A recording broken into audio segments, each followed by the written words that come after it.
The girl wanted to chase after the taxi, but her shoes were broken. She could only watch others snatch the taxi from her. This man walked by and looked at her mockingly. That guy. As she was taking the elevator, she encountered the man again. She accidentally stepped on his foot. Afterward, she returned to her room. As she opened the door, the man had already entered ahead of her, but as he entered the room, "Oh no, not again. How many times have I reminded about this stuff? Keep it neatly. You keep throwing it on the floor. I've stepped on it several times already. If it rolls, it rolls. How can I possibly control it?" These two are actually a married couple of doctors. At the hospital, they often argue, and the disagreements continue at home. But this is the daughter that the mother is most proud of, because she has a stable job, and her family is considered almost perfect. The son of the woman, Jun's son, has just divorced his wife. He went back to his mother's house and became dependent. Meanwhile, the eldest daughter Ga-hee also realized her husband was having an affair, so she brought her child and returned to her mother's house to give birth. The youngest daughter, Ga-hee, is currently an intern. Because she's about to get married, her boss keeps making things difficult for her. Apart from the 4 children, the father-in-law also gives the wife a headache. As the youngest daughter's wedding is approaching, the wife bought a new tie for the father-in-law. However, he found it too expensive and didn't want to wear it. So the wife had to pull out her trick. "But I already bought it for you. Quick, put it on. Put it on." Did this woman accidentally take the wrong medicine? That's enough. Anyway, just return it quickly. After he left, the wife sat in her familiar chair. He immediately commented that she sits so much that the chair is about to sink. This man really knows how to make a fuss. What if I bounce? When he comes in, she sits obediently. Seeing her sister-in-law imitate her like a deer, she does the same. The sister-in-law is so happy that she doesn't realize she finished the entire lunchbox. Only then does she remember that she's on a diet. The mother called Na-hee. She and her husband are having a disagreement, so she can't answer the phone.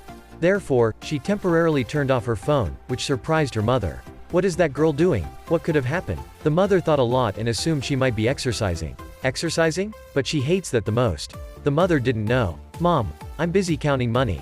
"Oh, I see. You're fully enlightened now." Enlightened about what? Come on, Mom, don't pretend anymore. It's too much.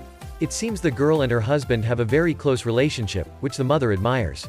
What are you kids talking about? It's only afternoon now. Those things should be done either in the morning or evening, not at this time. The mother knows, too. Everyone was joking around, and the little guy sitting next to them seemed to understand as well. The mother wanted to invite Na-hee's mother-in-law to attend the ceremony with her youngest daughter. Unexpectedly, she received a somewhat awkward congratulatory message. "I hope that your youngest daughter's marriage will be lasting. Unlike Na-hee, I can't stand having a daughter-in-law like that." The large family is celebrating the marriage of the youngest daughter. Suddenly, Da-hee arrives with her luggage. "Mom." Everyone is stunned for 5 seconds. The mother accidentally knocks over the hot pot. It turns out today is the wedding day of the youngest daughter. Her husband is a civil servant in a religious family, and the parents are very proud of their son-in-law. After the wedding ceremony, he collapses onto the bed, claiming he's very tired, leaving her alone. Just then, he receives a call from his friends. They say they're downstairs and invite him to their party.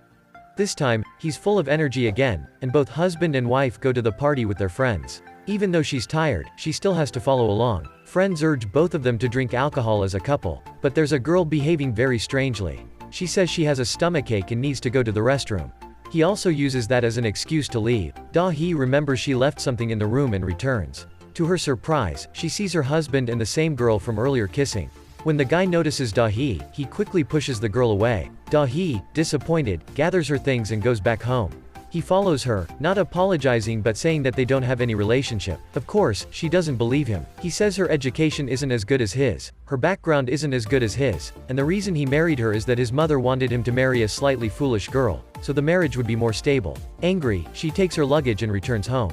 The mother is very surprised to see her and asks why she's back. She wants to explain everything to her mother. The mother guesses that they had an argument. She even scolds her, saying it's not right to come back just because of an argument and that she should apologize to her husband immediately. But Da-hee doesn't want to. This makes the mother angry, and she hits her. Her husband and children intervene, stopping the mother. The mother pours out her frustrations. Both her son and eldest daughter are divorced. Even her well-behaved youngest daughter, who just got married, is asking for a divorce. Only her second daughter remains. The more the mother speaks, the more agitated she becomes, breathing heavily in one place. Her husband helps her calm down, but the one in the most pain is Da-hee. Na-hee takes her back to her room and offers her advice, but Da-hee doesn't want to listen to anything. The one with the most authority in the house is her sister, Na-hee. She can only listen to her. Da-hee endures at home. She doesn't dare voice her opinions. Her parents found someone well off, so they push her to get married. But she didn't think it through, she simply followed their advice. She doesn't want to endure it any longer. The next morning, Tra Nam brings Da-hee's belongings back home. She acts as if nothing happened and gets ready for work as usual. Her mother tries to stop her and keeps her at home. The mother tells her children to watch over Da-hee, while she herself goes to apologize to the in-laws. Their youngest daughter got married not long ago, and she's already sent back home. The mother doesn't allow Da-hee to go out. She tells her children to look after her and that she will personally go to apologize to the in-laws. But she can't wait for them. The older siblings are worried that she might be hungry, so they call her out to have a meal. Just at that moment, the mother returns home. The older siblings get scared and lock her in the room. But the mother notices the 3 spoons and doesn't get angry. Although she's angry at her child, she can't let her starve. Da-hee also feels regretful about her actions. In the evening, the father goes into the room to have a heart-to-heart conversation with his child. He says that she's the most well-behaved child in the family, and once she's determined to do something, no one can stop her. But her stubbornness always has a reason. He knows that this time, she acted the way she did because she had her own thoughts. Her father just wants her to remember that everything will eventually pass. As time goes by, big issues will turn into small ones, and there's no need to worry. That's true. Hearing her father speak, she starts to cry. She can't hold back her emotions from her father's words. The next morning, the mother looks for her son-in-law, Tra Nam. She still hopes he can bring her daughter back. But his attitude is detestable. He says Da-hee is foolish, lacks education, is stubborn, and too self-righteous. He even says she's not attractive as a woman. Her mother is furious, planning to endure and leave. But in the end, she can't hold back her anger. She scolds him. Before leaving, she mocks his appearance and even teaches him how a civil servant should sit. Seeing her daughter being spoken ill of, no mother can bear it. Just as her mother steps outside, she breaks down in tears. She thinks her daughter must have been under pressure and bullied, and yet she scolded her daughter. She blames herself, standing on the street scolding herself. Back home, she locks herself in her room. Then she calls her close friend, telling her that her daughter has broken off the engagement. She emphasizes several times that her daughter broke off the engagement, not got divorced. The sisters gather on the rooftop, and Da-hee explains her reason for breaking off the engagement. Her older siblings become furious and want to seek revenge for her. The following morning, Tra Nam faces the wrath of the eldest sister outside, getting hit and scolded. Inside the building, the older brother punches him in the elevator. He even hits himself to avoid responsibility. Later, he finds his car vandalized with a message from the second sister, clearly seeking revenge. The younger sister faced bullying, and her mother and older siblings sought revenge. Among them, only Na-hee remains married, but her marriage is also troubled. The girl argued fiercely with her husband but then immediately asked him to fulfill his marital duties. Na-hee's unexpected request surprised Gyu-jin. In reality, they were not well matched from the start. On the day Da-hee broke off her engagement, Na-hee called her older sister to discuss matters. Meanwhile, Gyu-jin was engrossed in watching a football match. Irritated, Na-hee turned off the TV. She couldn't believe Gyu-jin was in the mood to watch football on the day Da-hee called off her engagement. Na-hee asked Gyu-jin what he should do instead, and they started arguing. Eventually, Na-hee took the remote to end the verbal battle. Suddenly, she remembered something. She checked her calendar and realized it was a safe day. She changed her clothes and went to find her husband. "Alright, take off your clothes." Confused, Gyu-jin didn't understand what was happening. Today was a safe day, but they had just argued. In this unusual situation, they temporarily ceased hostilities. "Just wait, I can't do this." "Don't worry, leave it to me." "No, I have principles." Gyu-jin pushed Na-hee away and fled. The next morning, Na-hee proposed that Gyu-jin should get tested before trying for pregnancy. But unexpectedly, he received a call from a bar and had to pick up his drunk mother before going home. At this time, Na-hee was still waiting for him at the hospital. When she got home, he immediately explained why he couldn't make it earlier. "Is it your mother again? What kind of excuse did she use to call you this time? She always finds a reason to call you." "I admit she's a bit clingy, but don't phrase it that way." Then, they continued arguing. Gyu-jin believed that pregnancy was her matter, and he had tried hard to salvage their marriage. He added that if she had put in the effort, the miscarriage wouldn't have happened due to their initial disagreement. As he finished speaking, he realized he had slipped up. Those words hit Na-hee's pain point. He had silently harbored resentment all along. After returning to their room, Na-hee held the ultrasound picture of the baby, feeling regretful. Gyu-jin used to look at the picture often after they found out about the pregnancy. However, Na-hee had to stay up late preparing for a seminar, despite Gyu-jin's advice against it due to her health condition. She didn't listen and suffered a miscarriage due to exhaustion. Thinking about this, she felt a deep sense of regret. Gyu Jin wanted to apologize to her, but he didn't have the courage to do so. The next day, Na-hee saw her husband happily playing with a child. Knowing his fondness for children, she felt uneasy. Observing another couple in the hospital triggered memories of their once sweet relationship. They had shared love, but now their connection had faded. Later, she found her sister-in-law at the hospital with her child. Na-hee asked her sister-in-law why she wanted to divorce Na-hee's brother. Win Kyung mentioned that a major advantage of divorce was no longer holding onto resentment. These words made Na-hee reflect on her own situation. Seeing her husband's genuine smile with colleagues, she realized how long it had been since he smiled like that. Looking at old photos of them, she contemplated letting go. Back at the office, Na-hee downloaded a divorce form online. Her mother called, mentioning she was at the hospital entrance. Upon meeting, her mother had already calmed down after drinking water. It turned out her mother was upset by a neighbor's comment about divorce being hereditary, given her 3 children's marital statuses.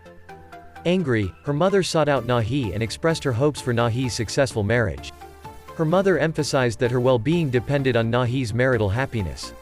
Na-hee had intended to share her own marriage struggles but was preempted by her mother's concerns.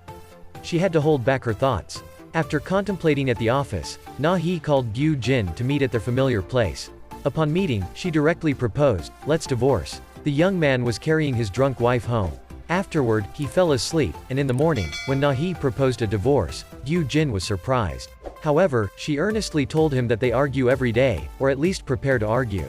Adding to that, dealing with an annoying mother-in-law, Na-hee criticized her own mother. Gyu Jin became angry and retorted. He complained that being with her felt like carrying a bomb to bed every night. Without much hesitation, he agreed to the divorce. The next morning, Na-hee handed him the divorce papers, and Gyu Jin signed them willingly. He initially agreed to go to court immediately but later hesitated when the moment came. A colleague offered to handle an urgent medical case for him, but he declined, wanting to maintain a sense of dignity and avoid a confrontation with Na-hee. When Gyu Jin returned home, Na-hee was angry and questioned him about the divorce papers. Gyu Jin claimed he had an urgent medical case the next day and assured her he would be there. He asked her not to worry and even joked about it. However, when the time came to leave work, he hesitated. Na-hee entered the scene and asked about a serious injury, prompting Gyu Jin to quickly find an excuse to leave. It was evident that he didn't want a divorce. Afterward, he went to visit the friend who had the car accident earlier. Jongbong told him that he had divorced and was now living a happy life. Gyu Jin went home and spent the whole night thinking about it. He believed that he should also give up on the divorce. The next day, Gyu Jin and Na-hee went to court to complete the divorce procedure. They both stared at the divorce papers, surprised that such a difficult decision was resolved so quickly. Afterward, they took a stroll in the park, where Na-hee congratulated him on being single again. She also advised him to keep the divorce a secret from both sides of the family, especially his mother. However, their conversation quickly turned into an argument, and they headed to a real estate agency together to sell their house. The real estate agent told them that property prices had been decreasing significantly lately. They were both concerned about the potential loss, with the agent mentioning a figure of around 100 million won. Upon returning home, they discussed that selling the house might not be a wise decision. They decided to become roommates and even drafted a contract. After signing the contract, they transitioned from being a married couple to roommates. Jae-suk quietly returned to Korea and started working at his brother's hospital. He insisted that his sister-in-law must attend a celebration in his honor. Na-hee reluctantly agreed and attended the event. The hospital director offered her a drink, and everyone joined in the toast. Gyu Jin sat on the side, observing. Jae-suk wanted to drink in her place but was stopped. The hospital director insisted that Gyu Jin should drink instead. Seeing Gyu Jin's mocking expression, Na-hee downed her glass of beer, then handed it to the director. After a few more rounds, she started getting dizzy and began throwing napkins. She invited the director to keep drinking, but he declined. Na-hee criticized him for being excessive, especially considering how exhausting her job was. Feeling embarrassed, Gyu Jin took her drunken self back to their room, and he decided to take revenge while she was inebriated. The next day, they had another heated argument, this time about members in their department. They even discussed the divorce issue, unaware that Gyu Jin's mother was on her way. The girl held a large beer glass and drank until she got completely drunk. The men nearby started gossiping about her, thinking that she had been deceived. However, they were wrong. She discovered her boyfriend was cheating on her on their wedding day, so she cancelled the wedding. It turned out that the guy helping Da-hee that day was the same man. When he returned and saw her leaving, Jae-suk found her intriguing and followed her. She seemed a bit tipsy, being careful not to appear too drunk. "I'm not drunk," she said. "I want to prove that I'm not." Da-hee invited him to have another drink, revealing that she had been left at the altar on her wedding day. She had also lost her job. Before getting married, she had handed over her responsibilities to a colleague who made a mistake, leading to a severe scolding from their boss. Only one of them was allowed to stay, so she planned to use her upcoming vacation to prepare for a test. Song-yi quickly got into work mode, while Da-hee asked if she needed to make a demo. After work, Da-hee showed her colleague the progress she had made. Song-yi sat nearby, envious, and as soon as Da-hee left, she secretly returned to her workroom. The next morning, Da-hee couldn't find her work plan, causing her to panic. To her surprise, she found Song-yi's earring on the table. Annoyed, Da-hee went to confront Song-yi, only to find her on the phone with her mother, who mentioned that her father was hospitalized without enough money for treatment. Da-hee's heart softened upon hearing this, and she explained to her boss that she had lost the file. However, her boss began mocking her, criticizing her lack of education and incompetence. He even brought up her cancelled wedding, hitting a nerve. Da-hee angrily defended herself, questioning if any university student on an internship would be fired over a mistake. She eventually left, stating that she was quitting on her own terms and cursing that his child would also have a boss who constantly berated and humiliated them. After her outburst, Da-hee packed her things and left. Song-yi hurriedly chased after Da-hee and apologized for her actions. She explained that she felt helpless and resorted to extreme measures, but she didn't regret her choice. She emphasized that there's nothing in life that's impossible, and even resorting to tactics can be a valid option. At least, she didn't feel guilty about it. She couldn't deny that Da-hee was a kind-hearted person, and it was no wonder that Jae-suk found her interesting. Jae-suk had bought drinks and found it amusing that Da-hee wanted to drink with him. She humorously mentioned his good looks as the reason. She felt uncomfortable about it and was worried that her parents would be concerned. However, she still wanted to release some tension and didn't want to confide in someone familiar. In the end, she poured out her heart to Jae-suk, revealing that she had been jilted on her wedding day and lost her job. She found life to be quite painful and wondered if her name, Da-hee, cursed her to struggle in society. She further explained how her older brother excelled in sports, her second sister was exceptionally beautiful, and her third sister was incredibly smart, leaving little room for her own strengths. She suspected that maybe she was trying to deceive herself. Jae-suk comforted her, emphasizing that everyone has their unique value and that she shouldn't focus too much on other strengths. He admired her for being herself. Da-hee, in her intoxicated state, decided to head home. Jae-suk offered to pay, but she resisted. However, when she emptied her wallet while eating, it seemed like she had a lot of money. When Jae-suk turned back after a while, he found a note from her, apologizing and asking for a loan of 64,000 won. Jae-suk found Da-hee increasingly intriguing. Upon returning home, Da-hee knelt down and honestly told her parents that she had resigned from her job. Although they were accustomed to surprises from her, they couldn't help but be shocked. Then, she continued, sharing her desire to take the college entrance exam. The mother covered her face with a basin as soon as she heard the news. Ever since her daughter's cancelled wedding, she had been the subject of gossip and ridicule throughout the neighborhood. She even faced criticism and backstabbing, with people wondering how she could have her daughter's wedding cancelled on the actual wedding day. This was an unusual situation, and to make matters worse, it had been overheard by her daughter-in-law from the third daughter's family. Upon returning to the store, the mother was extremely delighted. Finally, she could wear a triumphant smile on her face in front of her rival. The more she thought about it, the more amusing it became. Life at the Ok Boon house was truly something else, and she couldn't help but laugh. Just as she returned, she saw Mrs. Ok Boon passing by. Mrs. Yeong quickly ran out and pulled Ok Boon in for a drink. She couldn't miss such a golden opportunity. It was unbelievable how unlucky Mrs. Ok Boon's life had become. 2 divorces and 1 cancelled wedding. They might even set a Guinness World Record for that. 2 divorces and 1 cancelled wedding. 2 marriages ended and 1 wedding cancelled. However, because Yeong Dal was her daughter-in-law, Mrs. Ok Boon had to restrain herself. Back at the store, Mrs. Yeong felt increasingly agitated. It was a day filled with taunts, but she warned Mrs. Ok Boon not to celebrate too soon because her time was coming.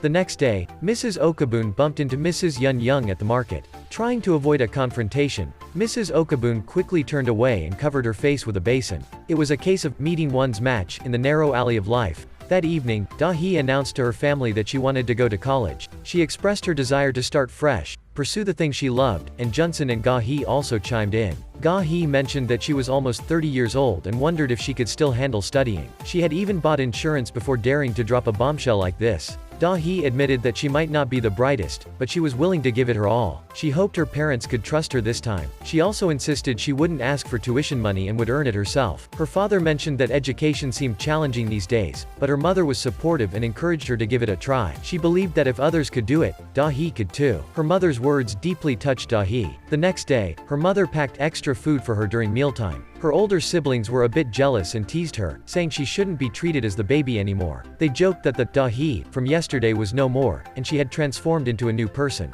Junsun and Da-hee thought it was all in good humor, but their mother quickly intervened, warning them not to call Da-hee by that name anymore. She told them that if they continued, she wouldn't cook for them anymore. She mentioned that they had been using that nickname for many years, and it was time to let it go. She even proposed that their father could start calling them Rice 1 and Rice 2 inches instead. This made the older siblings immediately realize their mistake and apologize. From then on, Da-hee attended school in the morning and worked part-time in the afternoon. One day, as she was heading back, she noticed Mrs. Yoonjung carrying several large bags of trash outside. Da-hee hurried to help, and Mrs. Yoonjung seemed relieved to have some assistance, especially since one of her part-time employees had recently quit, making her quite busy. Feeling grateful, Mrs. Yoonjung asked Da-hee if she could help watch the shop while she went to buy some fruits. Da-hee agreed and, upon entering the cluttered shop, decided to start cleaning up. When Mrs. Yoonjung returned and saw this scene, Da-hee was happily introducing herself to the customers. She explained that she had worked part-time at a cafe before, which is why she was so skilled. Seeing the shop spotlessly clean, Mrs. Yoonjung was very pleased with Da-hee and offered her a job at her own shop since she knew Da-hee was looking for extra work. But when her mother found out that she was working at Yoonjung's shop, she immediately objected. "Don't worry, Mom will help you handle this," her mother said. Later, Mrs. Ok Boon went to see Mrs. Yoonjung, and the two rivals locked eyes. Mrs. Ok Boon believed their relationship was too complicated, so she couldn't allow her daughter to work there. After stating her point, she stood up and left, saying that no one's daughter could work as diligently as Da-hee. Yoonjung had to humble herself and beg, "I beg you, please, I'm exhausted. I'll increase her salary by 20%, okay?" Mrs. Ok Boon agreed. After leaving, she reassured herself, wondering if she would dare to be arrogant in front of her again. This part is over. Thank you for watching the whole movie. Now hello and see you again.